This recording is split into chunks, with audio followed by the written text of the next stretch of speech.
अस्सलाम वालेकुम। सऊदी अरब के अंदर डोमेस्टिक कैटेगरी के अंदर काम करने वाले लोगों के लिए अल मुसनद प्लेटफॉर्म की तरफ से उनकी सैलरी के बारे में एक बहुत बड़ा ऐलान किया गया है। इसके अलावा जो लोग अभी सऊदी अरब आ रहे हैं, GACA की तरफ से एक नया सर्कुलर जारी किया गया है। इसके अलावा भी काफ़ी सारी ज़रूरी जानकारी आई हैं, तो आपसे रिक्वेस्ट है वीडियो को शुरू से लेकर आखिर तक ज़रूर देखें और इस वीडियो को ज़रूर शेयर भी कीजिएगा अपने दोस्तों के साथ में। दोस्तों, आज की एक बहुत बड़ी खबर आपके साथ में शेयर करना चाहूँगा। मक्का मुकर्रमा पुलिस की तरफ से आई है, जिसमें यह बताया गया है कि मक्का के अंदर 2 गैर मुल्की लोगों को गिरफ्तार किया है, जिनमें से एक का ताल्लुक़ पाकिस्तान से है और दूसरे गैर मुल्की का ताल्लुक़ मिस्र से बताया गया है। और जो ये मिस्री बंदा था, ये क्या कर रहा था मक्का मुकर्रमा के अंदर कि लोगों के घरों के अंदर से जो गोल्ड के बिस्किट हैं, गोल्ड की ज्वेलरी है, वो चोरी करता था और चोरी करने के बाद इस पाकिस्तानी को बेच रहा था। यानी ये जो पाकिस्तानी था, ये सभी बिस्किट और जो गोल्ड की ज्वेलरी इसके पास होती थी उसको ख़रीद रहा था। तो इन दोनों को गिरफ़्तार कर लिया गया है। तो देखिए, एक चीज़ यहाँ पर मैं आपको बताना चाहूँगा और ये बताना बहुत ही ज़रूरी है, क्योंकि लालच में जो है गैर मुल्की लोग इसमें फंस सकते हैं। तो इससे पहले भी इस तरह की काफ़ी खबरें आ चुकी हैं, तो यहाँ पर ये बात बताना आपको बहुत ही ज़रूरी है। अगर आप सऊदी अरब के अंदर काम करते हैं या उम्रे की वीज़ा पे आ रहे हैं या हज करने के लिए आएंगे, अगर आपको यहाँ पर कोई भी बंदा बहुत ही सस्ता गोल्ड बेच रहा है, तो 2 ही चीज़ यहाँ पर हो सकती हैं।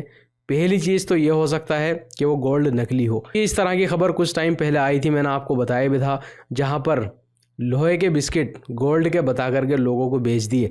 तो यहाँ पर अगर आपको कोई बहुत ही सस्ता गोल्ड दे रहा है, यानी मार्केट से भी सस्ता आपको गोल्ड मिल रहा है, तो 2 ही चीज़ हो सकती हैं, या तो वो गोल्ड नकली होगा या फिर वो गोल्ड चोरी का भी हो सकता है। देखिए, यहाँ पर जो पाकिस्तानी गैर मुल्की को गिरफ़्तार किया है जो कि गोल्ड ख़रीद रहा था, तो हो सकता है कि इस पाकिस्तानी को पता ही ना हो इसके बारे में कि ये गोल्ड चोरी का है या क्या है। क्योंकि आपने बहुत लोग ऐसे देखे भी होंगे, मार्केट में आते हैं कि भाई मुझे छुट्टी जाना है, इमरजेंसी आ गई है, या कोई और मसला है, घर पे कोई बीमार है, मुझे अपना फ़ोन बेचना है, या हो सकता है कि कोई अपना गोल्ड भी बेच रहा हो इस तरह से कि मुझे इमरजेंसी आ गई, मैंने गोल्ड ख़रीदा था लेकिन अब मुझे बेचना पड़ रहा है, तो सस्ते में ही जो है मैं दे रहा हूँ। तो भाई इस चीज़ का आप ख्याल रखें, अगर मार्केट से बहुत ही सस्ता आपको गोल्ड मिल रहा है तो आप उसको बिल्कुल भी ना ख़रीदें। बल्कि यहाँ पर तो मैं आप लोगों से यही कहना चाहूँगा, अगर आपको गोल्ड ख़रीदना ही है सऊदी अरब के अंदर, तो बेहतर है कि आप गोल्ड की दुकान पे जाके गोल्ड ख़रीदें, उससे फ़तूरा लें, बिल लें, और उस बिल के ऊपर उस दुकानदार की मोहर भी लगी हुई होनी चाहिए, ताकि आपको इंडिया, पाकिस्तान, बांग्लादेश, नेपाल जिस एयरपोर्ट पर भी आप जाएंगे वहाँ पर आपको कोई मुश्किल का सामना ना करना पड़े। और जितना भी गोल्ड आपकी कंट्री में अलाउ है, उतना गोल्ड तो आप यहाँ से लेके जा ही सकते हैं। तो बिल आपके पास में होगा, मोहर उस पर लगी हुई होगी, तो इंशाल्लाह आपको कोई भी प्रॉब्लम नहीं होगी। वही दोस्तों, एक खबर रियाद पुलिस की तरफ से भी आई है, जिसमें कहा गया है कि रियाद के अंदर relaxation and body care centre से 4 गैर मुल्की लोगों को गिरफ्तार किया गया है। तो देखिए, यहाँ पर नेशनलिटी भी नहीं बताई गई। तो आपने देखा ही होगा, जो मसाज सेंटर वगैरह होते हैं वहाँ पर ये गैर मुल्की काम कर रहे थे। और यहाँ पर यह भी नहीं बताया गया है कि ये मेल या फीमेल कौन थे या ये कौन सी नेशनलिटी से ताल्लुक़ रखते थे, लेकिन ख़बर में बताया गया है कि मसाज सेंटर के अंदर गैर अखलाकी हरकतें कर रहे थे, जिसकी वजह से इन 4 गैर मुल्की लोगों को गिरफ़्तार किया गया है। तो देखिए, अभी इस हफ्ते और पिछले हफ्ते भी लगातार सऊदी अरब के अंदर जो relaxation and body care centre हैं, यानी मसाज सेंटर हैं, वहाँ पर छापेमारी की जा रही है, और जहाँ पर भी गैर मुल्की गैर अखलाकी हरकतें कर रहे हैं उसके अंदर उनको गिरफ़्तार किया जा रहा है। इसके अलावा दोस्तों, रियाद पुलिस की तरफ से ही एक और ख़बर आई है, जिसमें ये बताया गया है कि रियाद के अंदर एक जगह है कोई नाजिम के नाम से।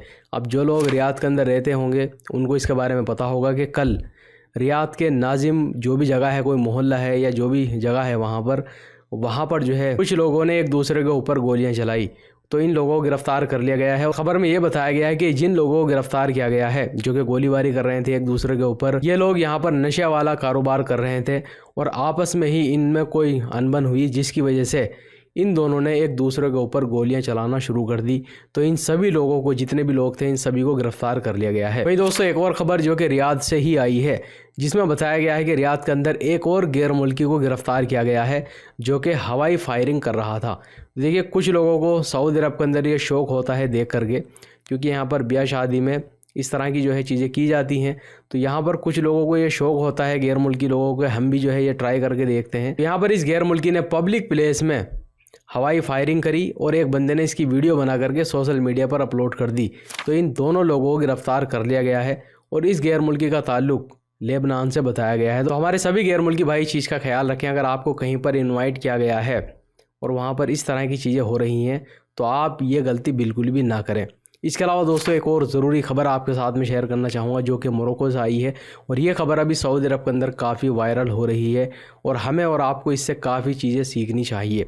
देखिए यहाँ पर यह बताया गया है कि मोरक्को के अंदर एक चार्जर में आग लगने की वजह से 5 छोटे बच्चों की मौत हो गई, जिनकी उम्र 3 साल से लेकर के 12 साल तक की बताई गई है, जिनमें 3 छोटी लड़कियां थी और 2 लड़के थे।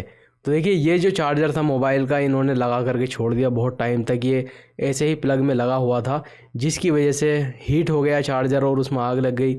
और उसके बाद जो कारपेट थी वहाँ पर या जो पर्दे लगे हुए थे उनमें आग लग गई, तो धुआं बहुत ज़्यादा हो गया और दम घुटने की वजह से, जलने की वजह से इन 5 बच्चों की मौत हो गई है। तो आप जब भी अपने मोबाइल को चार्जिंग पे लगाएं, जब आपकी बैटरी चार्ज हो जाए तो जो प्लग है उसको भी आप ज़रूर निकाल दें। ऐसा ना हो कि सिर्फ आपने मोबाइल को जो है निकाल दिया है लेकिन चार्जर आपका प्लग में लगा हुआ है, इसकी वजह से भी आग लग सकती है।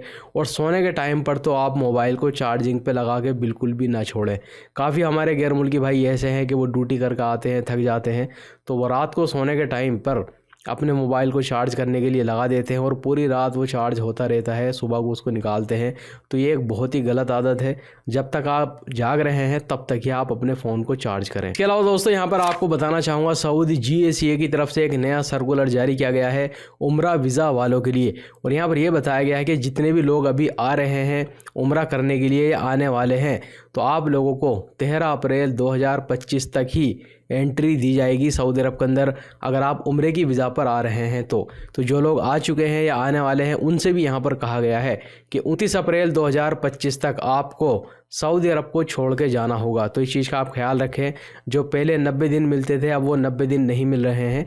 अगर आप आ चुके हैं या आने वाले हैं तो 13 अप्रैल से पहले आपको एंट्री कर लेनी है उम्रे की वीज़ा पर अगर आप आ रहे हैं, और 29 अप्रैल 2025 तक आप सऊदी अरब से निकल जाएं, नहीं तो उसके बाद आपके ऊपर भारी जुर्माना लगाया जा सकता है। इसके अलावा दोस्तों आखिर में आपको बताना चाहूँगा, अल मुसनद प्लेटफॉर्म की तरफ से सऊदी अरब के अंदर जो लोग डोमेस्टिक कैटेगरी के अंदर काम करते हैं, जैसे फैमिली ड्राइवर, खद्दामा, चौकीदार वगैरह, इन लोगों के लिए एक बहुत ही अच्छी खबर आई है। आप यहाँ पर देख भी सकते हैं, अल मुसनद प्लेटफॉर्म की तरफ से सभी कफीलों से कहा गया है जो आपके यहाँ पर डोमेस्टिक कैटेगरी के अंदर वर्कर काम कर रहे हैं उनकी सैलरी टाइम पर दी जाए। अभी ऑनलाइन आपको ट्रांसफ़र करनी होगी इस गैर मुल्की के अकाउंट में, ताकि ये जो ट्रांजैक्शन है वो गवर्नमेंट की नज़र में भी रहे।